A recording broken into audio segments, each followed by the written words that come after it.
السلام عليكم. البروبلم بتاعت النهارده اسمها permutation sequence. بيقول لي the set 1 2 3 لغايه n contains a total of n factorial unique permutations. By listing and labeling all of the permutations in order, we get the following sequence for n بتساوي 3. السترنج ده وده وده وده من 1 2 3 لغايه 3 2 1. permutations هي عباره عن ترتيبات مختلفه لمجموعه ارقام معينه. الحاله دي هنا مثلا 1 2 3، فكل الترتيبات الممكنه ليها هيبقى عدد الحاجات اللي برتبها دي واخد الفاكتوريال بتاعها او المضروب بتاعها، يعني حاصل ضرب كل الارقام من 1 لغايه الرقم ده او n، يعني هيكون ده عدد الترتيبات او البرميتيشنز المتاحه. فهو هيدينا هنا n وk.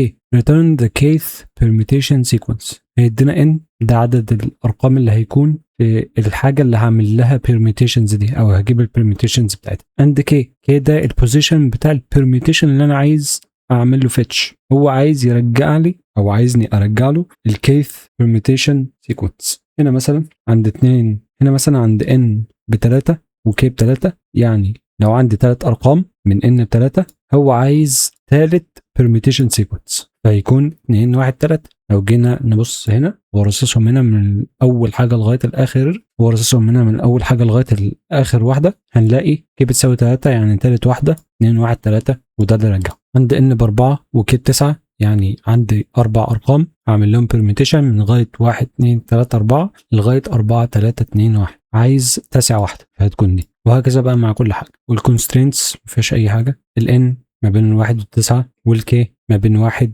وn فاكتور. منطقي برضو الn اقل قيمه للk هتكون 1 اللي هو اول عنصر خالص، واخر قيمه ليها هتكون الn فاكتوريال اللي هو اخر permutation خالص. هنحلها ازاي؟ هنجيب في الاول البرميتيشن اللي هيبدا عنده كل البرميتيشنز اللي بعد كده. ازاي؟ لما هيديني الn هعمل string او digits احط فيها كل الارقام من 1 لغايه الn. يعني لو اداني الn ب3 فهحط في digits هنا، فهحط في digits هنا 1 2 3. والارقام الفاكتوريال اللي انا هحطها هحط ارقام فاكتوريال بطريقه معينه هنشوفها مع بعض دلوقتي. والاستي ار ده اللي هنعمل له بوش، هنبوش فيه الارقام بتاعه الكيث permutation او البرميتيشن رقم k اللي احنا عايزين نرجعها اصلا في الاخر. وهنعمل هنا فور لوب واحده مختصره بدل ما نعمل 2، واحده للديجيتس وواحده للفاكتوريال. الديجيتس هنعمل فيها دوت بوش، هنبوش الارقام من 1 لغايه الn والn داخله معانا. والفاكت كل مره هبوش حاصل ضرب الاي الحاليه اللي انا عندها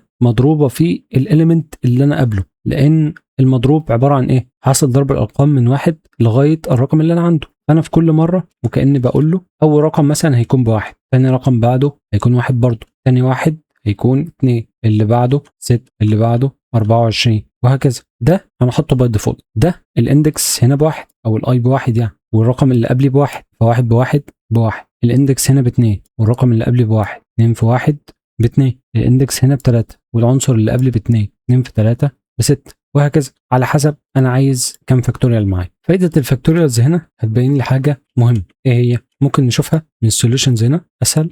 انا مثلا في مثال كبير شويه زي ده، لو عندي الn ب4 وعايز عند k بتساوي 16، لو جينا ناخد بالنا احنا ممكن نقسم البرميتيشنز دي تقسيمات على حسب كل برميتيشن بادئه برقم كام. كل برميتيشن هتبدا برقم يا 1 يا 2 يا 3 يا 4. اللي بادئين ب1 6، واللي بادئين ب2 6، واللي بادئين ب3 6 برضه، واللي بادئين ب4 6. طيب 6 دي هي عباره عن ايه؟ هي عباره عن زي ما كاتب هنا n-1 الكل فاكتوريال. فانا في كل مره هحسب حاجه اسمها البلوك سايز. البلوك سايز دي هي عباره عن هجيب الn الحاليه اطرح منها 1 واجيب لها الفاكتوريال وهيجيب لي فيها البلوك سايز. ومن البلوك سايز ده هشوف الاليمنت اللي انا عايز اطلعه ده اوله رقم كام. هيكون مثلا هنا اوله 3، فاعمل بوش لل3 واشيلها من الديجيتس لان انا ما عدتش عايزها خلاص. وابص بعد كده هشتغل بقى على بدل ما انا شغال على 4 ديجيتس هشتغل على 3 بس. هحسب منها البلوك سايز برضو واجيب منها كي جديد، لان كل لفه هغير الكي لان انا هكون شغال على بلوك سايز اصغر. اجيب الكي الجديده هتطلع معايا مثلا هنا ب2، لسه ما خلصتش، لسه في 2 كمان. هفضل مكمل كده بعدد مرات بتساوي الn. وعشان هو بيبقى مديني الكي كبوزيشن مش كاندكس، فانا هطرح منها في الاول 1، هقول k ماينس ده قبل ما نبدا كل اللفات بتاعتنا. هنا في الفور لوب دي احنا بنلف من 1 لغايه الان، بس احنا جايبينها بالعكس بحيث في كل مره ناخد قيمتها لان هنكون محتاجينها. هنجيب اخر قيمه في الاري بتاعت فاكت. الاري بتاعت فاكت احنا عشان كده حسبنا الاري بالشكل ده، بدانا بواحد وحسبنا الفاكتوريالز بعدها بالشكل ده، ما بداناهاش كده.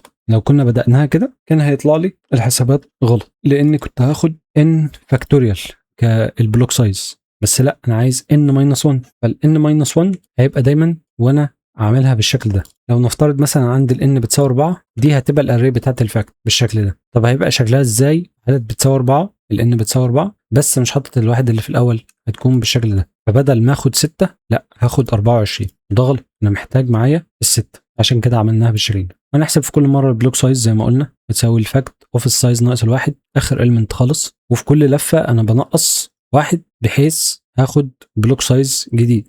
اول مره هيكون الستة، ده في حاله الان بتساوي 4. المره اللي بعدها هيكون 2، المره اللي بعدها 1، المره اللي بعدها 1، وهيكون ده صح، هيطلع لي النتائج الصح. ومن البلوك سايز هحسب بقى الاندكس اللي عنده العنصر اللي انا عايز اجيبه. ده هيكون الاندكس بتاع العنصر اللي انا عايز اجيبه من ديجيتس، هيساوي الكي على بلوك سايز، واخد لكل ده ميثود فلو. الحسبه دي هتطلع لي الاندكس بتاع الديجيت اللي انا المفروض اعمل له بوش دلوقتي، بتاع الكيث بيرميتيشن اللي انا عايز ارجعه. طيب الاندكس ده هعمل بيه ايه؟ السترنج ده اللي هو الريزلت بتاعتي اصلا، هضيف عليها الديجيتس اوف الاندكس. انا خلاص خدت الرقم اللي انا عايزه او مش شايله بقى، اعمل digits دوت سبلايس. سبلايس هنا بتشيل لي من عند الاندكس بعدد الاليمنتس اللي انا هجيبها هنا. انا قلت له هنا واحد، انا عايز اشيل عنصر واحد عن الاندكس ده، فيقوم شايله لي. ولو انا عاوز استخدم الريتيرن فاليو بتاعتها ممكن احطها في فاريبل او حاجه، بس مش هحتاجها، فعملتها digits دوت سبلايس لوحدها كده، هيعمل لي ديليت للجزء المعين اللي انا محتاجه ده بس. وفي الاخر الكي اعمل لها موديفيكيشن بحيث تكون مناسبه مع كل الحسابات اللي بعد كده. هقول كي بتساوي الكي موديولو او برسنتج البلوك سايز، باقي اسمة الكي على البلوك سايز ده هيكون الكي الجديده. ده هيطلع لي في كل مره كي جديده متناسبه مع البلوك سايز اللي انا هحسبه في كل مره، لانه يعني مره هيكون ب6، مره هيكون ب2، مره هيكون ب1، وهكذا. كل مره لازم الكي حاجه اصغر شويه تناسب الحسابات بتاعتي. وفي الاخر هرجع له السترينج. لو جينا نعمل سبميت بيتس 100% اهو. في امبلمنتيشنز ثانيه كان في حاجات كنت بشوفها فيها شغل ريكيرجن وحاجات من دي. في حاجات مثلا زي كده بيقوم حاسب الفاكتوريالز من الاول على طول بدل ما يحسبها في فور لوب او حاجات من كده. يعني احنا حسبناها وخلاص على حسب ما البروبلم متطلبه مننا. بس كده، اتمنى تكونوا فهمتوا وشكرا.